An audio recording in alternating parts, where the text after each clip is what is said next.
and Certainly. Let's see. Hold on. So, Catherine, it's great to have you. And if you don't mind introducing yourself, please do so, and then jump in. You should be able to share your screen. But thanks for spending some time with us today. It's my absolute pleasure, and I will introduce myself and during the presentation. Okay, so welcome, and I hope this is going to be very, very useful and fun for you. So who am I and why you should actually listen to me? I'm a CEO and founder of LGM International, personal growth and business coach, and I'm a best-selling author. All these amazing logos which you see actually came to me through LinkedIn. And during these last few years, I tripled my business twice and actually became a LinkedIn Wonder Woman. So yes, I was a programmer for 15 years. So this is a very exciting journey for me too. And I'm very happy to share this with you. A little bit of timeline. I was born in former Yugoslavia, and I actually survived bombing during 1999. And then I realized that life is too short to play small. I was programmer, as I mentioned, 15 years and dealt with so many difficulties in my life. This is my son, Alexander, and I always like to share his picture because when I'm working, he's doing this. My inner struggles were very, very high. Like, English is not my native language. I didn't know any influencers or any decision makers. I thought I would look ridiculous when I show up online. Maybe I would lose even my corporate job. So many things. And my external barriers were that my parents got divorced, mom moved in with us. I was 6 figures in debt, in credits, not debt. But yes, I cleaned it all and I managed to, as I mentioned, triple my business twice on LinkedIn. Starting with being grateful every day. And I never quit until I understood the algorithm. And this is how Wonder Woman was born. I understood that the power is actually in me. So I became a best-selling author of Live From Your Heart and Mind in 2017, reaching 1.2 million people in less than 7 hours, and launched LGM Academia e-learning platform and enrolled 170 students in 5 days. Goldman Sachs, Microsoft, TEDx, LinkedIn Learning, Forbes books, just name it, came to me, and clients from 30 countries, including the people who are decision makers in Forbes, BMW, Lufthansa, IBM of America, Pepsi, just name it. It's just a magical, even Hollywood, it's just a magical space for me. I was awarded as top 20 global thought leaders and influencers 3 years in a row, 100 women B2B thought leaders to follow 3 years in a row, and 100 B2B thought leaders also to follow 3 years in a row, more than 150,000 followers, 50 million connections in partner communities. And when you search my name today, you can get over 50 million results of Google and even 2 million results for my book. This is just a snippet of events, podcasts, blogs, and everything that I did. It's a video, but since we have a short time, I will not play it all. So if you really want to grow your business, LinkedIn is absolutely the best place. Here is why. There are more than 80 million users, 3 million posts a week, just 100% organic visibility. Microsoft bought LinkedIn in 2017 and they want a piece of cake. And they actually invited me to give a training on LinkedIn in Microsoft. I told them, do you really want me to disclose my secrets so that you can change the algorithm? No. So that was a funny session. But 40% of marketers indicate that that's the most effective channel. 77% of content marketers say that they get the best organic results. 4 out of 5 people are decision makers. There are 58 million companies on LinkedIn. That doesn't exist anywhere else. So today we're going to talk a little bit about profile mastery, my secret hero moves, daily action plan, and 5-step method, which we all can use right after this session so that we can achieve the best results. Since we have a very limited time, I will just go straight to my profile and show you a few quick tricks. Okay, first, the cover, which you can see here, It's intentionally created like this. This is a credibility panel, which showcase the companies that I have been engaging with. My boss bio, and I will show you the way how we can actually place that. And of course, the option for them to book a strategy call with me, and my personal hashtag. Personal hashtag or a branding hashtag is very important because LinkedIn used 3 hashtags we used in our post in the URL, actually creating a backlink. So Google recognized that. And anytime someone likes or comment or engage with our post, it's a ping for Google. And I didn't get so high visibility on Google just because I published my book and all of that. No, it was exactly because of this strategy on LinkedIn. So 3 hashtags we always use when we post something, not more, because it will be indicated like a spam, and then LinkedIn will take it over to the URL, Google sees it, and this is how you grow continuously online. Picture is repeated, and I always say until you become Rihanna, use the same picture everywhere so that people actually can recognize you with the branding anchor, which in my case is the flower. So this is the boss bio, which we use, and it has a specific construct with keywords because LinkedIn is a search engine, and we need to think about SEO every time we actually do something here.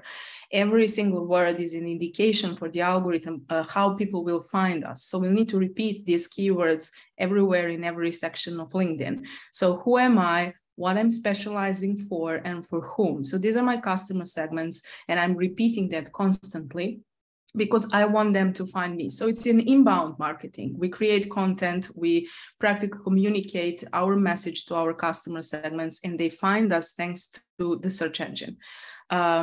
Here in the featured section, people usually feature or companies articles, whatever. I feature exclusively testimonials because when people see, with how many people or companies we actually worked with, that showcase our credibility. That's one thing. And the other thing, it actually shows LinkedIn with who we are connected. So internet is a huge network. LinkedIn is a network inside of that, and we're building our own.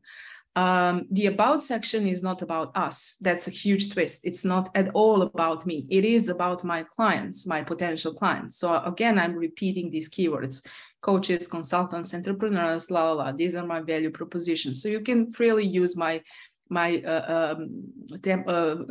profile as a template. And then I talk about myself. No one is interested to know about us. People's psychology works that way. They want to know what we can do for them and how they can solve their needs, their problems, and so on and so forth. Experience is not just our working place, it's actually everything. So I'm contributing author on Thrive Global. I'm a Mensa member, contributing author of Huffington Post. That doesn't mean I work there. That means that I have engaged with these companies. But why am I attaching my personal brand to these companies? Because there is a higher chance they will find me when they are searching for these companies, right? So the more information we give to LinkedIn algorithm, there is a higher chance that actually it will be served to our potential clients. I'm rushing things because we have limited time, but I'm trying just to showcase a few things. What is very important, skills are, again, keywords. Everything is a keyword. So what's the deal? If I want to work with Apple, I will just go to Apple's page. It's very simple. I even don't have a premium at this moment. Sometimes I do, sometimes I don't. I will see who are the employees of Apple and actually research my second connection here, and by location or their position, I will get a list of people who are working in Apple. So that is something we can find anywhere else. The database of LinkedIn is the most powerful database in existence. Google can give us like results of a search in general, but LinkedIn can give us a specific people who are very important for our business growth. It's a people's game, not a numbers game. So practically, what this is the boss bio. I will hurry up. So the idea is to get in top 1% in industry, and the social selling index is an indicator for that. It's a statistical data LinkedIn provides for us. We go just to LinkedIn/sales/SSI, and it gives us precisely the components we need to work on to get our profile in the top 1%. And my connections are very, very powerful. It's like, I don't know, Vishnu Lakiani, all the industry leaders who are there are actually connection in my network. Being in the top 1% means that I have a very high visibility. And high visibility means that practically 2% of people who see our content or see the message that we are providing are going to book a call or are going to talk about hiring us to work with us. So we need to increase visibility practically to get to the more clients. Of course, there is a cold outreach. I don't recommend that. I never did that. My strategies are strictly inbound marketing. So I'm utilizing the algorithm for them to find me, but I'm precisely knowing and I'm very aware who are my targets. So there is an A list of influencers or industry leaders or decision makers with who I want to connect. Just one person like that can bring me in front of the 10,000 people, audience of 10,000 people, and I'm practically done for the whole year. So we need to be very strategic in creating that list, finding out who is connected with these people and actually mapping our way to that place. So the daily action plan is to know the A list. So 10 people who are in media, who are in industry that we want to tap in, who are decision makers, and then B connections. B connections are connections to the A list.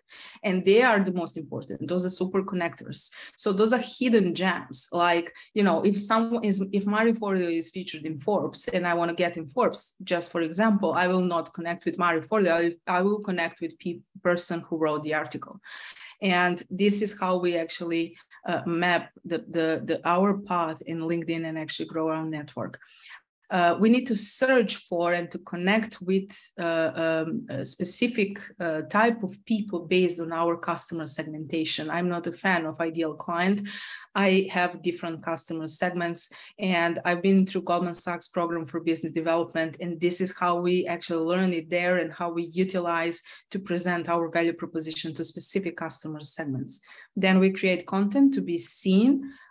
We comment with a call to action. So in every place on my LinkedIn, you will have an option to book a call or you will have an option to do something. And we are there to reply, and we are there to reply to the messages. Of course, there are a lot of spam things going on LinkedIn, but we don't utilize that. So it's not about with how many people we are connected. It's about with who we are connected and who actually can get us where we want to be.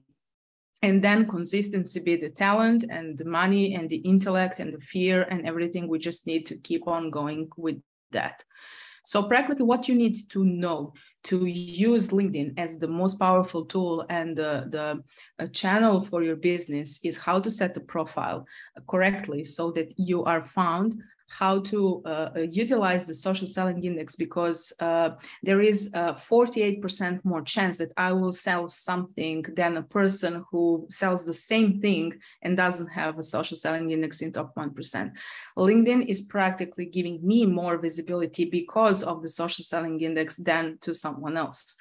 We need to know the algorithm, what works, what doesn't work, why it works that way, how it changes over the time, what are they doing, where are they going. Still, it's a free game. I guess very soon it's going to be pay to play game like Facebook with pages and boosting and advertisement and all of that. But for now, it's 100% organic visibility. So if I just leave one comment, there is a high chance that 30,000 people might see what I actually left a comment on. Content and visibility is very important, as I mentioned several times. It's very, very important that the message is very clear. So on one side, we have a business model with perfectly set 9 elements. We have LinkedIn and we have a marketing messages, which needs to flow through LinkedIn to map the business model that we are presenting. And then the right people will see that and actually create a flow for us. Opportunities and clients. This is the exact system which I used to get to Microsoft several times to get to go. I didn't even apply to TEDx. So they invited me to be a guest. I didn't even send the application. And that was because I was mapping and actually wanting to get there without direct action. And it's really possible. So this is just a snippet of people who actually worked with me. And this honestly took me years. As I mentioned, I was a programmer and have a lot of technical knowledge and I know how to do things online. But to get to where I am now, it took me years and rolling over and over and over until I understood what really works. And then it became sweet, very sweet. Because we all got this. It's not complicated at all when we craft that in the small pieces. The gold is in us. I say the LinkedIn is a golden mine, but we are the gold, and practically the personal brand or the employee brand or the brand in general is something that needs to speak to customer. And I believe that today, as we mentioned, is a very beautiful weather, and it's a good start to making a difference. Am I on time? Did I manage to do this in 10 minutes? That was incredible, Catherine. That was awesome. We've got some questions in the chat. If you're able to open that up and maybe address some of those questions, and then as you go through them, people can unmute themselves and kind of have a discussion. But yeah, you covered amazing content there in a really short amount of time. Thank you. This was the shortest one I ever did. It was awesome. I was rushing. Okay. What is your strategy behind using hashtags, popular, specific? No, I use my personal hashtag. That's one. And the other two are connected to my content. So it's usually, if it is podcast episode, then it's podcast. If it is, I don't know, a business coaching, then it's a business coaching. If you use a hashtag which has high visibility, for example, hashtag networking, that can be very, very powerful tool, but your content needs to be connected to that, right? Because LinkedIn as Instagram will actually spam that if it's not so. And networking has 3.5 million views. So some of my clients actually were trending in that. So what I would recommend, no matter if you are a brand or a personal brand, use your personal brand, because people connect with people want to work with people, and then two hashtags which are in alignment with the content you share. How can you connect with those high-level people? I'm still waiting for Vishant Lakiani to connect. Well, I don't know. Vishant connected with me from the first attempt, but honestly, it is about building ourselves up. Like if we want to be a guest on podcasts, we will list on Apple Podcasts, for example, 100 podcasts which are top rated, right? We will not pinch the first one. We will pinch the last one. And then the 99th and 98, we will build our path to that. Because if Vishant Lakiani see that I'm connected with, I don't know, Michael David Neil Donald Walsh or Michael Beckett or Marissa Peer and Dr. Shefali, then he will most probably accept my invitation, right? So we're building ourselves up to become a personal brand, that a personal brand like Vishant Lakiani actually wants to connect with us. And then I became official affiliate for Mindvalley after that. So yeah, it's how it works really. Do you accept invitations from all of the spammers that want to connect? No. Before, when I was starting, I was accepting all the requests, but now actually my assistant actually reads the title, and if it's not in alignment with what I'm doing, because we have 30,000 connections, we had unlimited following potential. They can follow me, but if it's not vice versa, then most probably I don't see the value in that connection. So I was very generous at the beginning, and now I'm not so much, I have to say, but we need to keep up with our resources. If you put a CTA each time, I'm getting readers. No. So what I'm doing with the CTA, I put a CTA in a comment of my post. I'm not inviting them. Very rarely I'm inviting them through the content. I'm doing that behind the scenes. So practically I post something, and then in the first comment, I invite them to book a call. So those who are really interested in what I have to say, they will most probably read the comments and they will have that information. We don't need to spam people or to send them or to invite them. I don't personally like that. So they keep seeing that. That's like a free ad. They keep seeing that in the comment sections of my posts, not anywhere else. How do you learn the algorithm? Is it trial or error? Well, in my case, it was trial and error. This is why I say it took me years to understand and testing and what kind of content works, what kind of content doesn't work, how we can actually utilize all of that. Algorithm change all the time. And those people who tell you that they know the algorithm, they lie for sure, because only system architect and maybe lead developers know how the algorithm really works. We all can just guess. And the ones who guess best get the best results. So the moment I see, and you can see the analytics of every post, that the numbers are dropping, algorithm changed. So for example, one period there was only video content which was pushed through LinkedIn. And then all of a sudden they wanted to push polls. And then all of a sudden they wanted to push PDFs or documents. So we mix the content. We know exactly which are our content pillars, and inside of these content pillars, which are the content categories. And then inside of the content categories, we have types. So the type of content will change, and algorithm will accept one or the other, but the value is always there in alignment with the category. So what I can learn you about algorithm now is sustainable. We know exactly what works, what doesn't work, but it takes time, of course. So practically it's saving you time if you can learn about it from someone who already knows that. How much time a day would you start with spending on LinkedIn?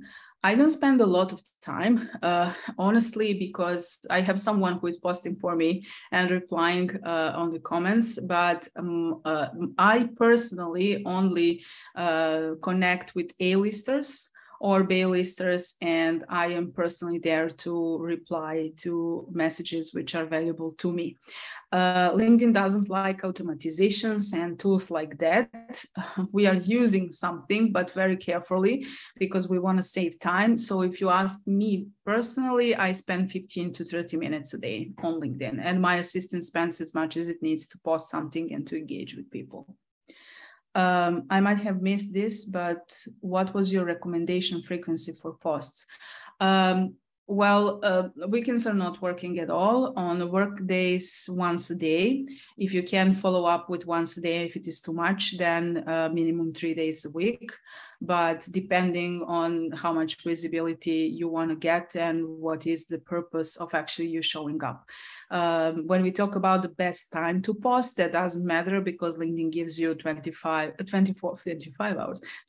hours continual engagement and visibility. So 5 times a week is maximum, and 3 times would be a minimum if you want to see results. It seems like content variety is crucial. This goes beyond messaging and into presentation. What types of content should we start with beyond just text-based posts? Well, text-based posts don't work actually at all at this moment. What works well is still video production, because even if we get less views, the views we see as a number are the number of people who actually saw the video more than 30 seconds. So you know exactly who are these people, where they work, and who is interested to see what you have to offer.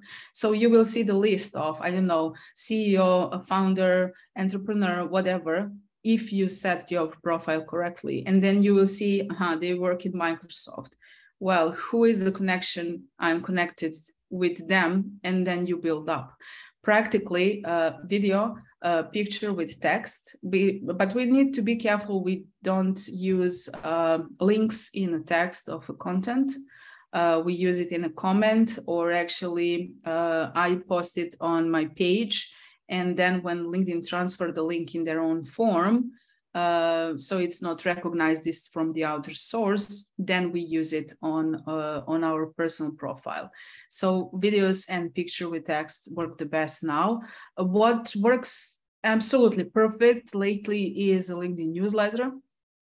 I published my newsletter. I had just 3, I think, and I have more than 4,000 subscribers. You need years and years and years to get 4,000 subscribers on your email list through the classic email marketing. On LinkedIn, I got that just from publishing one piece of content, because LinkedIn sends a notification to everyone to subscribe. they don't give you the email, but they send the email to the subscribers when you publish something new. So that's a powerful resource which everyone can utilize. But I will say first, grow your network to get a specific, number of, if I may say, important people who, if they subscribe, will get value, and practically you get leads for free. And then you can like convert them through that newsletter to your potential clients. And that's it. I think I answered all the questions. Is having a company or a group more effective? Well, the company is something that I would definitely recommend, because I see they are switching from a personal perspective to a business perspective like Facebook. And most probably they will give more visibility on the company's pages soon. And what looks familiar to me is that they are pushing the boosting and advertisement on the company's pages. So soon it will become like Facebook. A profile will be a profile, and the company's page will be like a business page on Facebook. And we will all practically need it if we want to do business. Groups are not still so much effective, because they didn't develop every functionality that Facebook has. So even I have a Facebook group because I can go live there. And on LinkedIn, I still can't. And people don't see the notifications from the LinkedIn groups well. On Facebook, you can tag everyone, and actually they can see this. So how do you make posts on group pages effective? Still, it's all organic. And if you ask me about the company page, exactly, it's a lower level of visibility than on a personal profile, but I'm sure that's because they are actually developing that. So LinkedIn is still in the development process, and usually I'm in the beta group, so I get all these functionalities much faster, and I can see further where it is going. I would say just have it and post something, and with the time it will be better. If I wanted to get the attention of Python developers, is posting on groups or asking questions on groups helpful? Well, I don't know which groups you actually mean. Is there a LinkedIn group of developers? But what I would suggest is, from your personal profile, search for Python developers and connect with them personally. When they are connected to you, they will for sure see your content, and you can practically or hire them or whatever you would like them to have. So for now, the best way is to actually use the search engine and to find people and to connect with people. Soon, it's not going to be a search engine. It's going to be probably pay-to-play game. Catherine, you blasted through all of the questions as well. That's amazing. Well, you gave me,